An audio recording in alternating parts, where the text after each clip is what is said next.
बच्चों, हमने अपने पिछले वीडियो में फ्रांस की क्रांति और क्रांति के कारणों का अध्ययन किया था। बच्चों, इस वीडियो में हम उसके आगे यानी फ्रांसीसी क्रांति के प्रभाव या परिणाम तथा फ्रांस के इस क्रांति के बीच में जो कुछ प्रमुख घटनाएं घटी हैं उनके बारे में अध्ययन करेंगे। तो बच्चों, आइए हम सबसे पहले फ्रांसीसी क्रांति के प्रभाव या क्रांति के परिणामों का अध्ययन करेंगे। सबसे पहले आता है फ्रांसीसी क्रांति का प्रभाव या परिणाम। तो इसमें पहला है बूर्बो वंश के निरंकुश शासन का अंत। बच्चों, 1789 ईस्वी की फ्रांसीसी क्रांति से फ्रांस से राजतंत्र की समाप्ति हो गई। लुई 16वें तथा उनकी पत्नी मेरी एंटोइनेट को 1793 ईस्वी में फांसी दे दी गई और इसके साथ ही बूर्बो वंश का निरंकुश शासन समाप्त हो गया।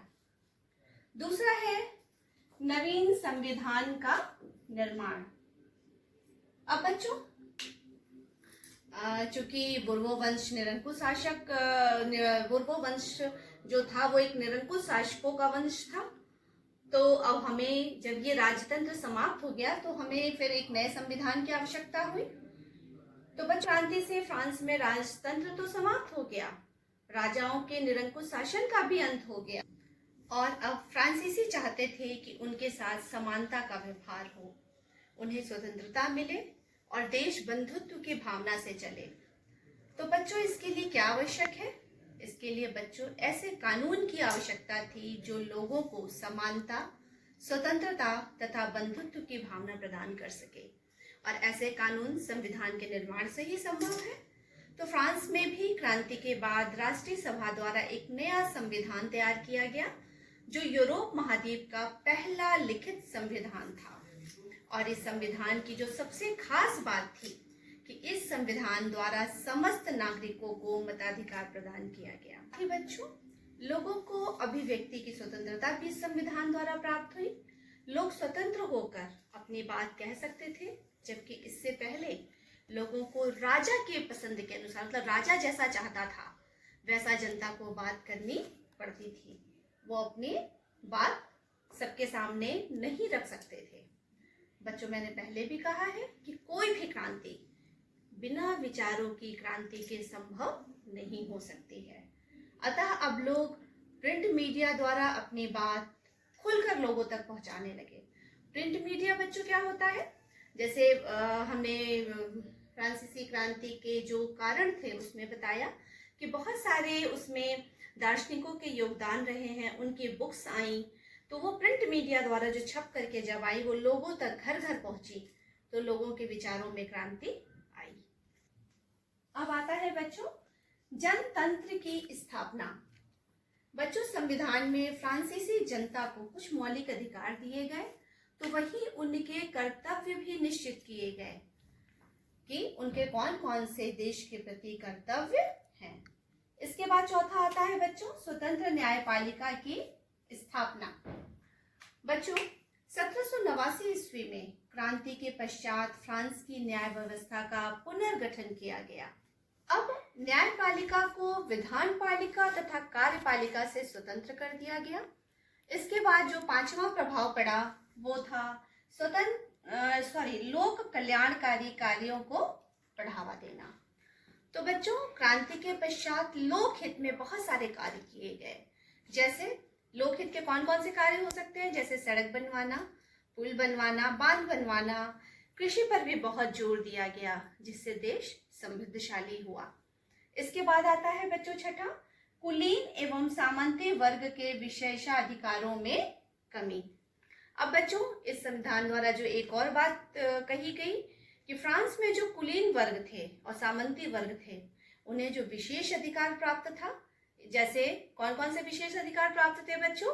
कर न देना, है ना, तो किसानों से सामंती कर वसूलना, ये सब समाप्त कर दिए गए या उसमें कमी कर दी गई।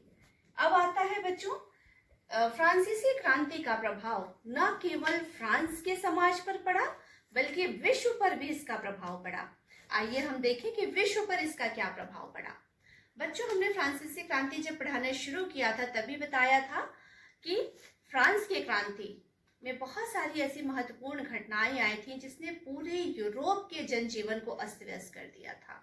तो बच्चों आइए देखते हैं कि फ्रांसीसी क्रांति का विश्व पर क्या प्रभाव पड़ा। बच्चों विश्व पर जो प्रभाव पड़ा उसमें सबसे पहले है निरंकुश राजतंत्रों की समाप्ति। बच्चों जब फ्रांस में क्रांति हुई तो उसका फ्रांस के समाज पर तो प्रभाव पड़ा ही, लेकिन फ्रांस की क्रांति से प्रेरणा लेकर विश्व के जिन जिन देशों में राजतंत्र था वहां राजतंत्र को समाप्त करने के लिए क्रांतियां शुरू हो गई। दूसरा था अनेक देशों में लोकतांत्रिक व्यवस्था। बच्चों फ्रांस की क्रांति से प्रेरणा लेकर अनेक देशों में लोकतांत्रिक व्यवस्था स्थापित करने के लिए जगह जगह मतलब विभिन्न देशों में आंदोलन प्रारंभ हो गया और अनेक राष्ट्रों में वयस्क मताधिकार की मांग होने लगी। इसके बाद है तीसरा बच्चों सामंती व्यवस्था की समाप्ति। फ्रांस की क्रांति ने यूरोपीय सामंती व्यवस्था को समाप्त कर दिया था, हम सभी ने देखा, और विश्व को समानता, स्वतंत्रता व बंधुत्व का पाठ पढ़ाया। चौथा आता है बच्चों उपनिवेशों की समाप्ति। बच्चों फ्रांसीसी क्रांति के फलस्वरूप अनेक उपनिवेशों में भी परिवर्तन के लिए आंदोलन प्रारंभ हो गए। इसी परिप्रेक्ष्य में अमेरिका के भी कुछ उपनिवेश स्वतंत्र हुए। फिर आपका आता है बच्चों पांचवा धर्मनिरपेक्ष राज्य की स्थापना। इसमें है बच्चों क्रांति के परिणाम स्वरूप अनेक देशों द्वारा धर्मनिरपेक्ष राज्य की स्थापना पर बल दिया जाने लगा। जैसा कि बच्चों हमने देखा था कि फ्रांसीसी समाज में धार्मिक स्वतंत्रता की कमी थी, हम लोगों ने देखा था ना बच्चों। तो बच्चों हमने देखा कि फ्रांसीसी क्रांति का न केवल फ्रांस में बल्कि पूरे विश्व पर क्या प्रभाव पड़ा।